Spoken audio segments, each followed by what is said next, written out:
오늘부로 이제 솔로몬이 성전을 건축한 내용을 이제 마무리를 합니다. 마무리를 하는데, 원래 이제 27절부터 다뤄야 되는데 내용이 너무 길어서 제가 뒤쪽 부분만 읽었는데, 27절부터 39절까지의 내용은 솔로몬이 히람을 통해서 제사장들이 그 몸을 씻는 그 물두멍이잖아요. 뭐 대야인데 너무 커서 바다라고 불렀잖아요. 얌이라고 불렀잖아요. 이 바다라고 불렀는데, 그 바다를 만든 뒤에 물두멍 10개를 또 추가로 만들었다라고 하는 내용입니다. 이 물두멍 10개를 만들기 전에 앞서서 이 물두멍 10개를 올려둘 바로 받침술의 10개를 만들었는데, 성경은 이 받침술의 10개를 만든 내용에 대해서 아주 자세하게 기록을 하고 있습니다.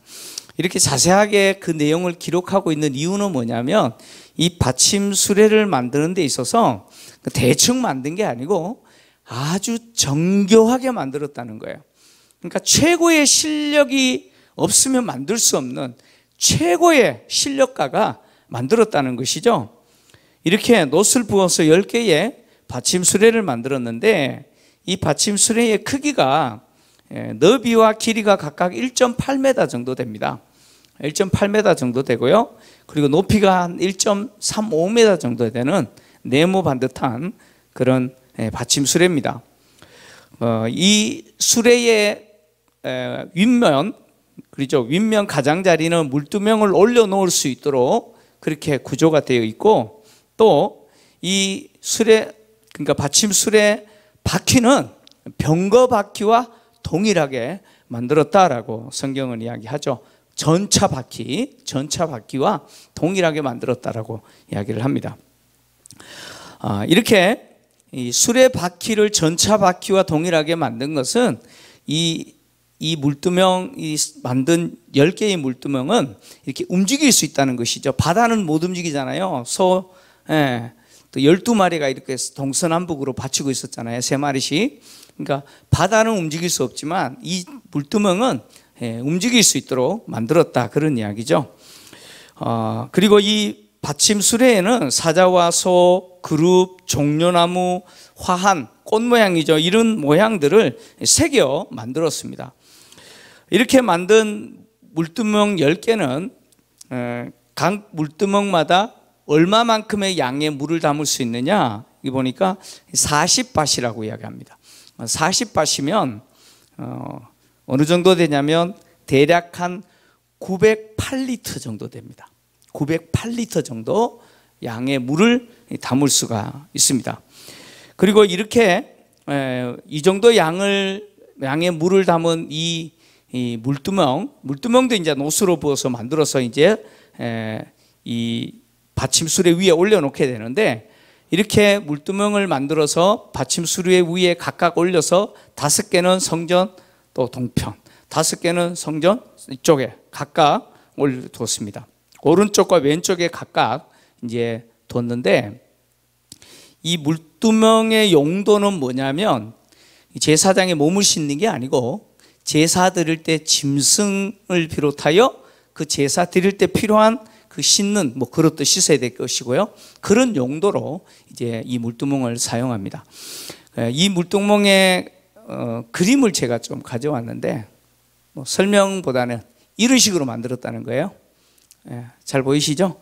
저 받침수레가 있고 위에 물두멍을 그렇게 놋으로 만들어서 올려놓은 거예요. 저 물이 약 한 908리터 정도 됩니다. 상당한 양이겠죠. 저걸 10개 만들어서 오른쪽에 5개, 왼쪽에 성전을 기준으로 해서 이렇게 뒀다, 그런 이야기입니다.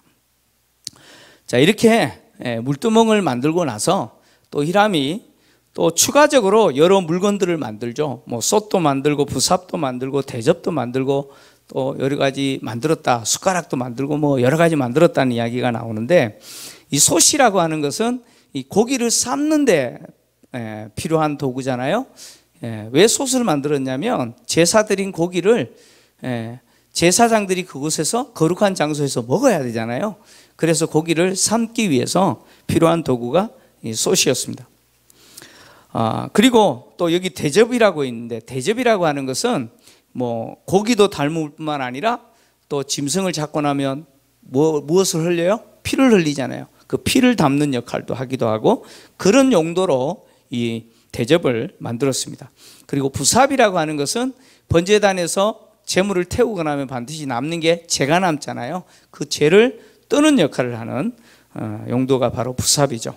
이런 하여튼 성전에서 사용되는 여러 기구들을 이렇게 만들었습니다.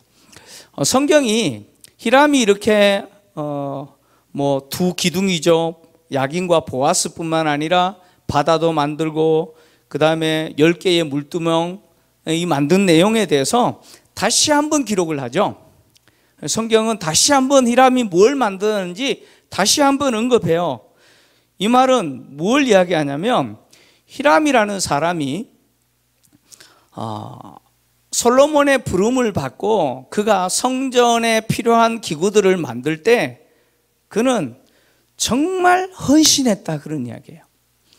그가 최선을 다해서 하나님의 성전 건축하는 일에 자기의 재능을 기꺼이 드렸다는 거예요. 그러니까 자신에게 맡겨진 그 일에 대해서 어떻게 했느냐? 충성했다는 거예요. 게을르게 하지 않았고 대충 하지 않았다는 거예요. 최선을 다해서 하나님 주시는 그 지혜와 명철을 따라서, 재능을 따라서 최선을 다해서 자기가 해야 될 역할을 충성했다는 것이죠.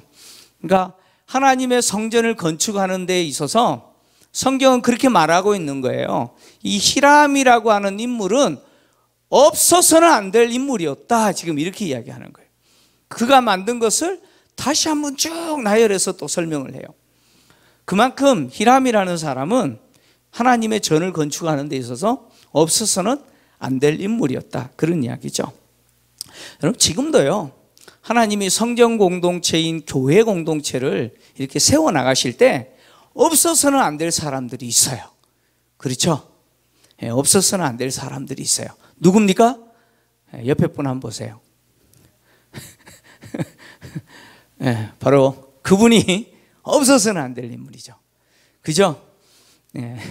하나님의 성경 공동체잖아요. 교회가 성령이 거하시는 거룩한 전, 그리스도의 몸으로서 성경 공동체인데, 교회 공동체를 하나님이 세우실 때 이렇게 없어서는 안 될 인물도 있는 반면에 또 있으면 안 될 인물도 있죠. 있으나 마나하는 분들도 있을 거고, 그죠? 근데 여러분, 히람은 우리에게 어떤 도전을 주냐면, 하나님이 성경 공동체를 세워나가실 때 정말 없어서는 안 될 사람으로 누구를 부르셨다는 거예요? 히람을 부르셨는데 누구를 부르셨어요? 나를 부르셨구나. 누구를 부르셨다고요? 여러분들을 부르신 거예요. 그래서 여러분들이 하나님이 각 사람에게 주신 그 직분도 마찬가지고 또 재능과 은사들을 통해서 하나님께 헌신하십시오. 하나님께 기꺼이 드리기를 애쓰십시오. 최선을 다하셔서 충성하십시오. 그러면 히람과 마찬가지로 없어서는 안 될 인물로 하나님 인정하시는 거예요. 솔로몬이 히람을 통해서 이 노스로 여러 기구들을 만들었는데, 이 노스로 기구를 만들 때 예루살렘에서 만든 게 아니에요. 예루살렘에서 만들지 않고 어디서 만들었느냐? 요단 평지에서 숫꽃, 사르단 사이 차진 흙에 그것을 부어 만들었다, 오늘 이렇게 이야기하고 있잖아요. 이 요단 평지라고 하는 것은 이 갈릴리 바다에서부터 사해까지 대략 한 150km 그 요단 평지를 이야기를 합니다. 요단강을 중심으로 한 그 평지를 요단 평야라고 부르는데, 그 중에서 이 숫꽃과 사르단 이 사이에 찰진 흙들이 있었는데 이곳에서 부어 만들었다, 이렇게 말합니다.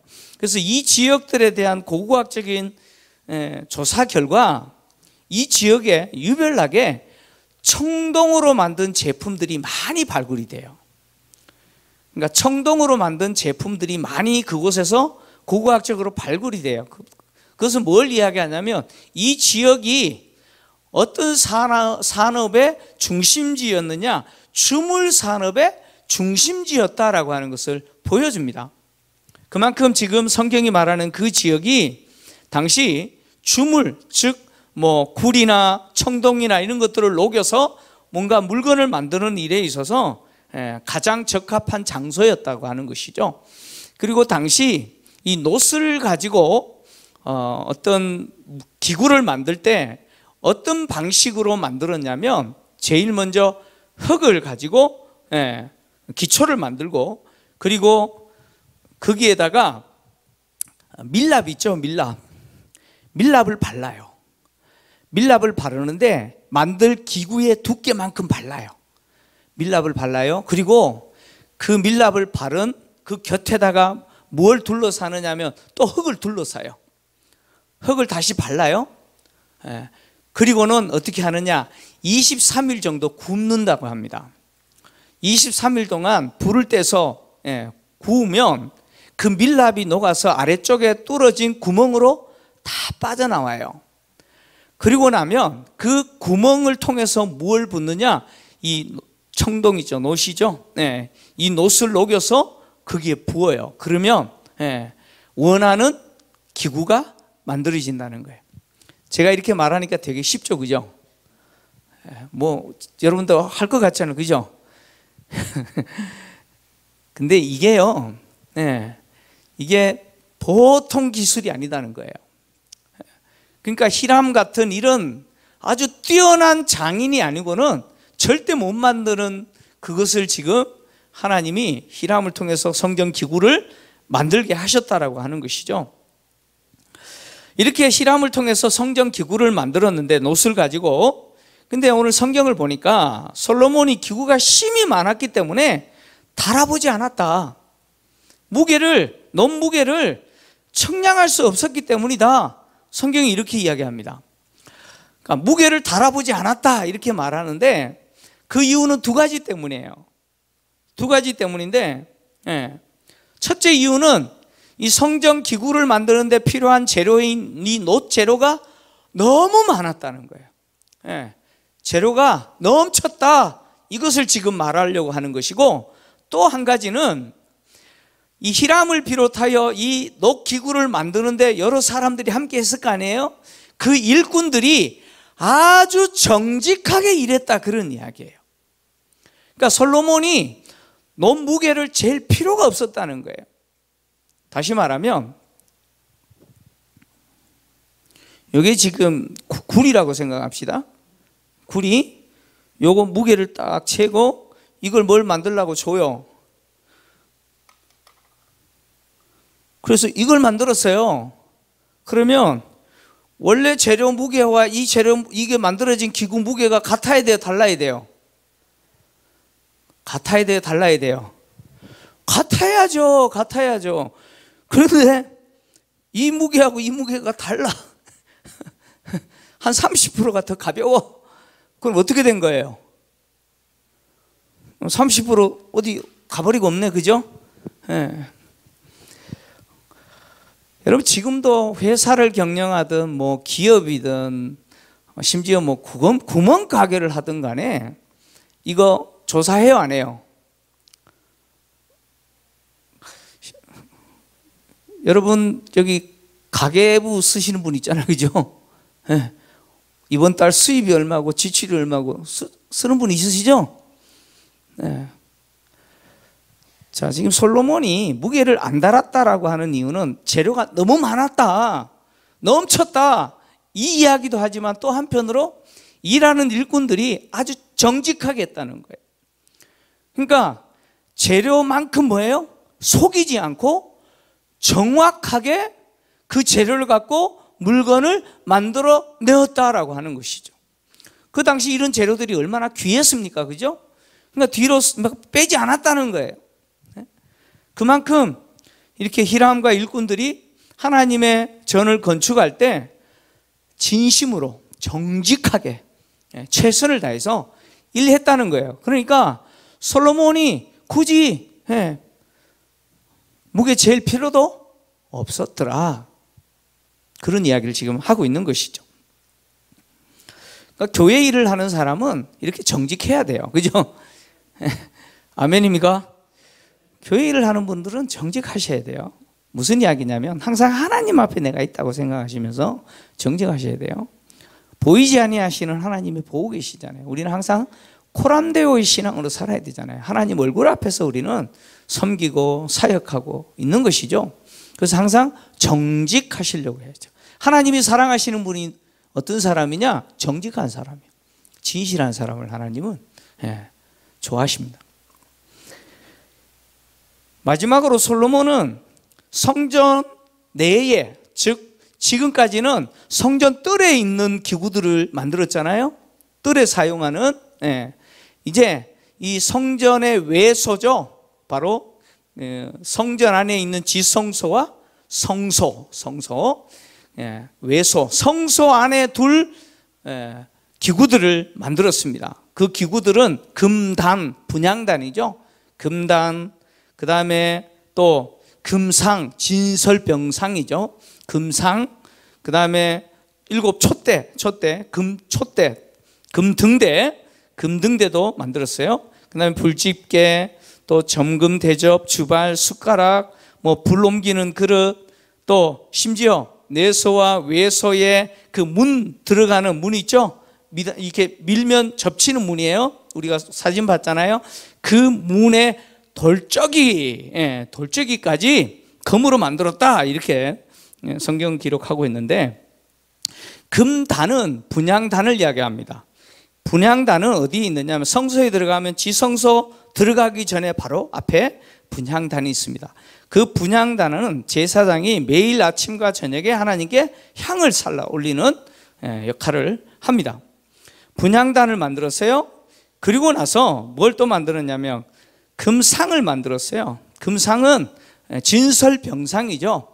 근데 오늘 본문에는 금상을 만들었다라고 이야기하는데 대하 4장 19절을 보면 금상 10개를 만들었다고 이야기합니다. 몇 개 만들었다고요? 10개를 만들었대요. 10개를 만들었고, 그 다음에 등대도 몇 개를 만들었냐? 오늘 본문 보니까 5개씩 10개를 만들었다, 이렇게 이야기합니다. 자, 여기 보니까 금단, 분향단은 1개를 만들었는데, 금상, 진설병상은 10개를 만들고, 등이죠. 등대도 10개를 만들었다라고 이야기합니다. 성막의 성소에 들어가면 오른쪽에 진설병상 1개가 있잖아요.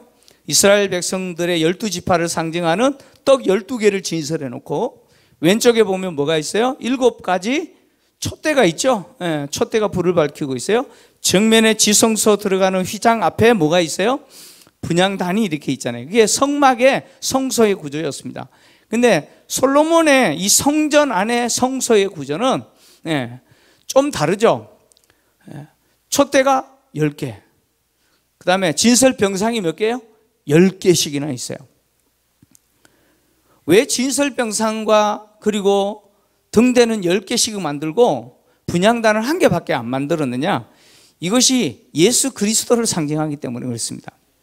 예수 그리스도를 상징하는데, 분향단은 바로 하나님 앞에 올려지는 뭐예요? 기도를 상징하죠. 바로 예수 그리스도께서 우리를 위해서 하시는 바로 중보 기도를 상징합니다. 이게 분향단이 하는 역할입니다. 그 다음에 이 금상이죠. 금상은 뭘 상징하느냐? 예수 그리스도를 통해서 우리에게 뭘 주시느냐? 생명의 떡을 주신다는 거예요. 바로 예수 그리스도를 통하여서 우리에게 주시는 생명의 양식을 이야기합니다. 그 다음에 등대죠. 등대, 촛대 10개의 등대는 바로 예수님이 우리를 비추시는 생명의 빛, 바로 예수님이 우리를 향하여 비추시는 생명의 빛을 상징합니다. 근데 보니까 이 분향단은 1개 만들었어요. 왜요? 우리를 위해서 중보 기도하시는 분은 누구만 있으면 충분해요? 예수 그리스도 한 분으로 충분해요. 그죠? 그래서 2개를 만들 필요가 없어요. 바로 예수 그리스도 한 분만이 우리를 위해서 중보하시는 바로 그 분이시다라고 하는 것을 상징을 하죠. 그 다음에 등대와 금상은 뭘 상징하느냐? 예수 그리스도를 통해서 우리에게 베풀어 주시는 그 생명의 양식은 풍성하다는 거예요. 풍성하기 때문에 몇 개를 만들어요? 10개나 만들었다는 거예요. 그리고 예수 그리스도를 통해서 우리에게 비추시는 그 생명의 빛도 어때요? 넘친다는 거예요. 넘치도록 풍성하다라고 하는 사실을 드러내기 위해서 각각 10개씩을 만든 것이죠. 그러나 예수 그리스도는 우리의 유일한 중보라고 하는 사실을 드러내기 위해서 분향단은 하나만 만든 것입니다. 자, 이렇게 만들고 나서 마지막으로 다윗이 한 게 뭐냐면, 솔로몬이 한 것이 뭐냐면, 다윗이 하나님께 영광으로 바친 모든 것들을 성전 곳간에 옮겼다라고 이야기를 하죠. 여기 보니까 금과 은과 기구들 이런 것들을 성전 곳간으로 옮겼다라고 마지막에 기록을 하고 있는데, 다윗은 아들 솔로몬이 하나님의 성전을 건축할 수 있도록 모든 재료를 준비를 했어요. 그러니까 성전 공사를 하는데 필요한 모든 재료는 누가 준비했다고요? 다윗이 준비를 했습니다. 근데 다윗이 준비한 것이 모자랐을까요? 남았을까요? 모자랐을까요? 남았을까요? 남았으니까 지금 성경이 다윗이 하나님께 영광으로 바친 그것들을 성전 곳간으로 옮겼다라고 이야기하는 것은 성전 건축하고도 뭐예요? 남았다는 거예요. 그러면 다윗이 왜 이렇게 남도록 준비했을까요? 그 이유가 있습니다. 다윗은 성전을 건축하고 나면 이제 성전 건축을 하고 나면 유지를 해야 되잖아요. 자, 유지할 때 필요한 게 뭡니까? 유지할 때는 아무것도 필요 없어요? 아니잖아요. 그죠? 하자 보수하려면 또 필요하잖아요. 또 돈이 필요하잖아요. 그런 것처럼 다윗은 성전을 건축하고 나서 그 성전을 유지할 때 필요한 재료까지 뭐예요? 더 넘치도록 준비를 해 두었다는 것이죠. 그래서 그 남은 것들을 솔로몬이 성전 곳간으로 옮겼다. 지금 본문이 그 이야기를 하고 있는 거예요. 그러니까 솔로몬은 보수 공사할 것까지도 이미 뭐예요? 다 생각하고 재료를 준비했다는 거예요. 이 본문을 주석하면서 그 영국의 유명한 매튜 헨리라고 하는 신학자가 있는데, 이 매튜 헨리의 이 주석을 보니까요, 아주 좀 이렇게 이게 좀 참고가 될 것 같아서 제가 좀 읽어드릴게요. 매튜 헨리가 이 본문 이 내용을 보면서 뭐라고 주석을 했냐면, 자녀들은 부모 세대가 하나님께 바친 것을 결코 회수해서는 안 된다. 그 이유는 자녀들로 하여금 부모의 재산뿐 아니라 축복까지 상속해 하기 위함이다. 이렇게 주석을 했어요. 이게 무슨 이야기냐면, 솔로몬이 다윗 왕이 성전 건축하라고 재료를 엄청 준비했고 그것을 하나님께 영광으로 드렸는데, 성전 공사를 했는데 보니까 상당히 많이 남았어요. 남으면 그거 어떻게 할 수 있어요? 그거 어떻게 할 수 있어요? 아니, 하나님께 드렸지만 이거 남은 거니까 이제 내가 가져도 되잖아. 그죠? 회수할 수 있잖아요. 근데 다윗은 솔로몬은 그렇게 하지 않았다는 거예요. 그걸 하나님께 이미 드린 거기 때문에 그걸 어디 갖다 뒀다고요? 성전 곳간에 옮겨뒀다는 거예요. 그건 하나님 거라는 거예요. 그래서 매튜 헨리라고 하는 이 신학자가 그렇게 해석을 한 거예요. 부모 세대가 하나님께 드린 거, 자녀 세대가 간혹 그런 경우 있잖아요. 돌려주세요. 돌려주세요. 우리 부모님이 이게 정신이 없으셔서 그렇게 하셨는데 돌려주세요. 이렇게 하는 경우가 있다는 거예요. 그러지 말라는 거예요. 부모 세대가 하나님께 드린 것에 대해서 자녀 세대가 볼 때는 그게 아까울 수 있잖아요. 여러분 안 그러셨죠? 아니, 부모 세대 입장에서 하나님께 드려야지 은혜 받아서 드리려고 하는데 자녀 세대 입장에서는 그거 내 건데 부모님이 하나님께 드리네 아깝게 생각할 수 있잖아요. 네? 그렇게 하지 말라는 거예요. 제가 교회 건축을 해야 되니까 이제 작정을 이제 해야 되잖아요. 이제 예. 어느 정도 이제 예산이 될지는 모르겠으나 그 담임 목사가 성전 건축하는데 교회 건축하는데 얼마를 해야 되나 고민을 했어요. 고민될까 안 될까요? 저도 돼요. 당연히 되죠. 안 되겠습니까? 예. 고민이 돼요. 그래서 얼마나 하나님께 드릴 수 있나, 내가 가진 게 얼마인가 이렇게 계산해 보니까 얼마 없더라고요. 예. 뭐 어차피 뭐 바닥에서 시작했으니까 뭐가 있겠어요. 예. 별로 없어요. 근데 이제 결혼해서 예. 사례 받은 거 조금씩 아껴 가지고 예. 적금 든 게 있더라고요. 예. 그 목적은 뭐냐면 제가 유학을 가려고 그러다가 실패했어요. 실패한 이유가 뭐냐면 잔고 증명을 못했어요. 캐나다 유학을 가려고 그랬는데 그 학생 비자를 받으려면 6개월 동안 은행 통장에 한 3천만 원 정도를 넣어놔야 돼요. 그걸 증명을 해줘야지 대사관에서 이 친구는 캐나다에 와서 불법 체류하지 않겠다 이렇게 해서 비자를 주는데 제가 그럴 만한 형편이 안 되는 거예요. 그래서 제가 아는 분에게 또 2천을 빌려가지고 6개월 동안 신한은행에 넣어놨다가 6개월 딱 되는 날 잔고 증명하고 돌려드렸어요. 그리고 이제 비자 신청을 했는데 모자란다는 거예요. 그래서 추가 증명을 하라고 요청이 들어온 거예요. 아무리 하려고 해도 안 되는 거예요. 결국 학생 비자 안 나왔어요. 그래가지고. 예. 그래서 유학을 어떻게 갈 수 없는 상황이 된 거예요.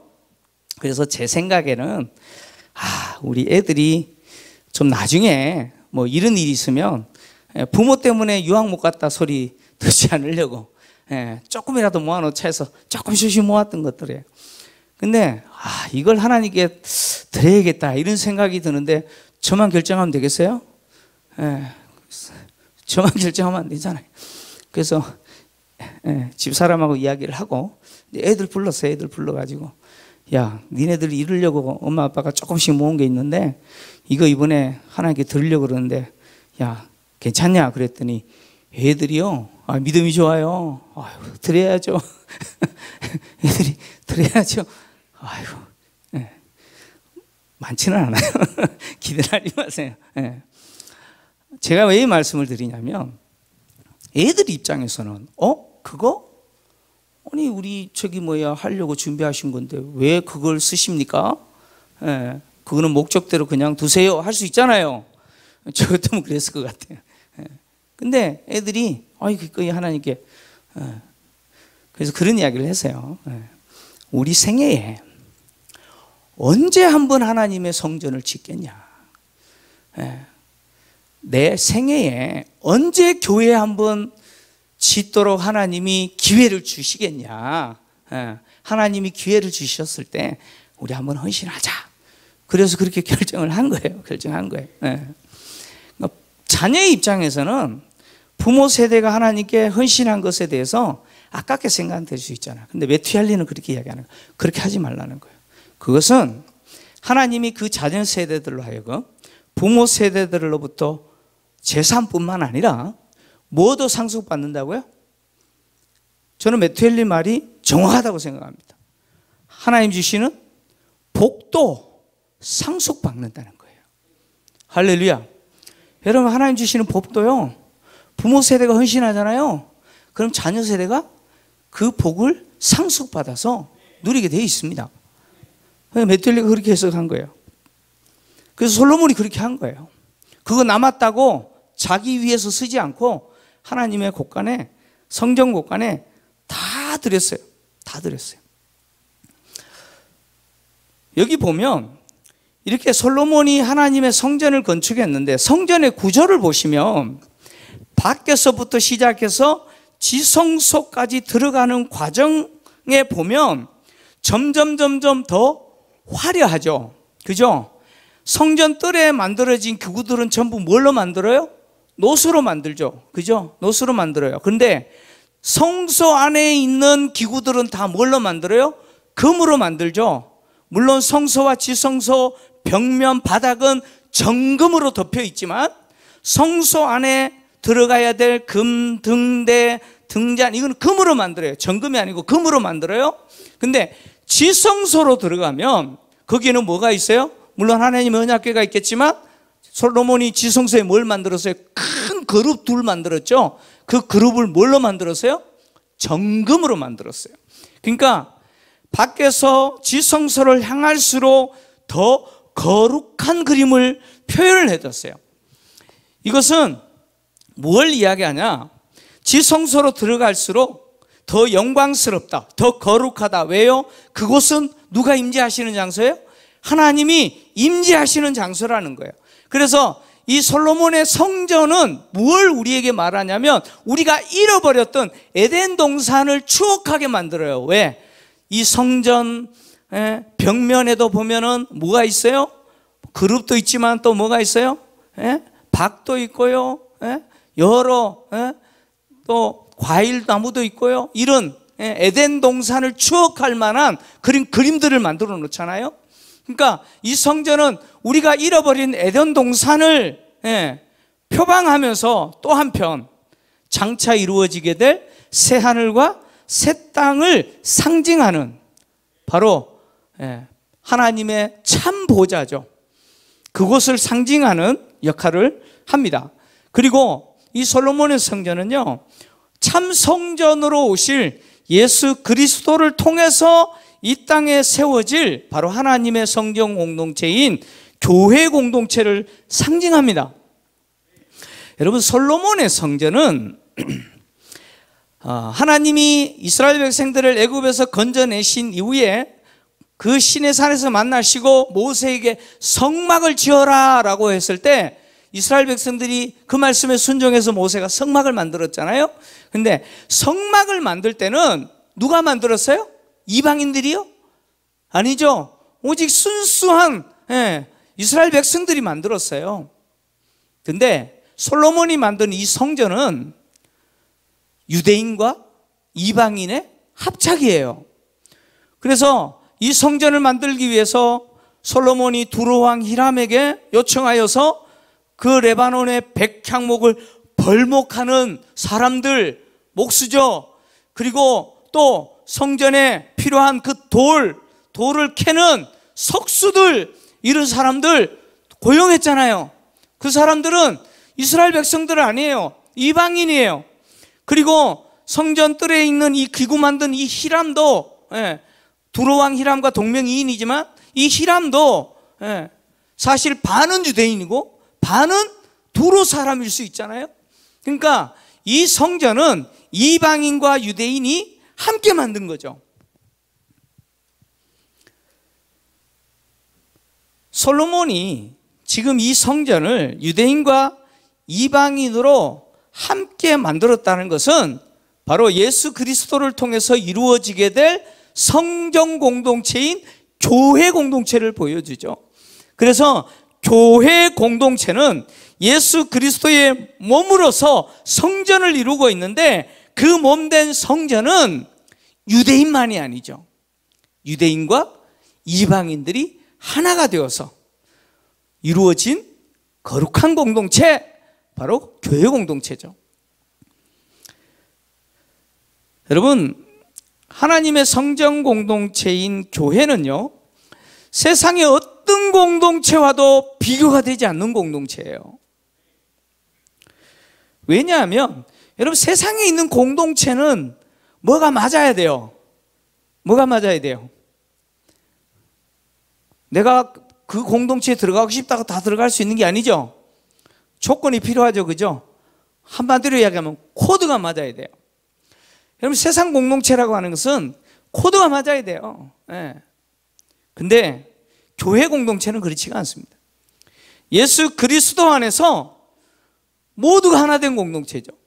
그래서 예수 그리스도 안에서 교회 공동체는 유대인, 이방인이라고 하는 뭡니까? 이런 인종의 구분이 어떻게 해요? 제거되죠. 인종의 구분이 제거돼요. 뿐만 아니라 종과 자유인이라고 하는 신분의 구분도 어떻게 돼요? 제거됩니다.